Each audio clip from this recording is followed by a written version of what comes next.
মুখের উপর সত্যি বলতে শুরু করুন, দেখবেন ধীরে ধীরে মানুষ দূরে সরে যাবে, কিন্তু যারা থেকে যাবে তারা সারা জীবন থেকে যাবে। তাদের নিয়ে নিজের জীবনটা গড়ে তুলুন, দেখবেন ভালো আছে। বদলে যাব বলে অনেক নারী বদলায় না। কালবৈশাখী ঝড়ের মতো জীবনটা উলটপালট হয়ে গেলেও বদলায় না। নারী বদলায় হুট করে, চুপিসারে, নিভৃতে।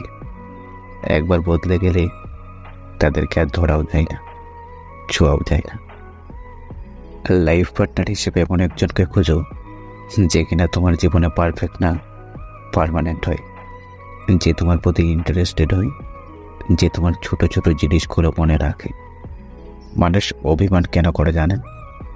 কারণ মানুষ চায় তার অভিমান ভাঙানোর জন্য কেউ ব্যাকুল হয়ে থাকুক। প্রচণ্ড অভিমানে সব কিছু থেকে নিজেকে গুটিয়ে রাখে, নিজেকে আড়াল করে রাখে।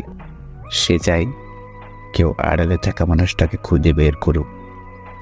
জন্মদিনে কেক কেটে প্রথম টুকরাটাও আমার মুখে তুলে দেবে, কারণ এমন মানুষ হতে পারিনি আমি। ঘুরতে যাওয়ার প্ল্যান হলো, আমি যাচ্ছি না বলে সেও যাওয়া বাতিল করবে, কারণ এমন মানুষ হতে পারিনি আমি। সম্পর্ক শেষ হলেও শেষটা যেন সুন্দর হয়, যাতে রাস্তায় দেখা হলে চোখে চোখ রেখে হাসা যায়। স্বামীর চেয়ে আপন কেউ হয় না। নির্দিষ্ট একটা বয়সের পর বাবা মার কাছেও মেয়েরা বোঝা হয়ে যায়, কিন্তু স্বামী নামের মানুষটা অবিদ্য পরিশ্রম করে যায় স্ত্রীকে ভালো রাখার জন্য। পার্টনারের সাথে ঝগড়া হলে সেটা পরের দিন সকাল পর্যন্ত টেনে নেবেন না। যে কোনো একজন সরি বলে সমাধান করে নেবেন রাতের মধ্যেই।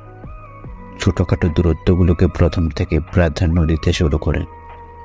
নিজেদের সম্পর্কের প্রতি যত্নবান হন, নয়তো আস্তে আস্তে সম্পর্কটা শেষ হতে বেশি সময় লাগবে না। কান্না করে কি লাভ? যে ভালোবাসা বুঝতে পারে না সে কষ্ট বুঝবে কি করে? একজন পুরুষ আপনার জীবন ধ্বংসের কারণ, আর একজন পুরুষই আপনার জীবন সুন্দর করার কারণ। পার্থক্যটা শুধু ব্যক্তিত্ব আর ব্যবহারে। মানুষ চলে গেলে তার পথের দিকে তাকিয়ে থাকা বোকামি, কেউই পিছন ফিরে না।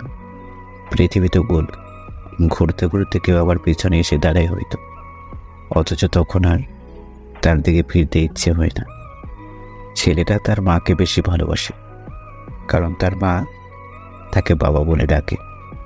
হাতের নখ বড় হলে নখ কাটতে হয়, আঙুল নয়। ঠিক তেমনই সম্পর্কের মাঝে কোনো ভুল হলে ভুল ভাঙতে হয়, সম্পর্ক নয়। কোনো মেয়ে যদি এই আচরণগুলো করে, তাহলে বুঝবেন সে আপনার সাথে সুখী নয়। না পারে আপনার কথা শুনতে চায় না, না পারে আপনাকে মিথ্যে বলে, না পারে আপনার থেকে অন্যকে বেশি গুরুত্ব দেয়, আর না পারে আপনার খারাপ দিকটা দিলেও সে আপনাকে কিছু বলে না।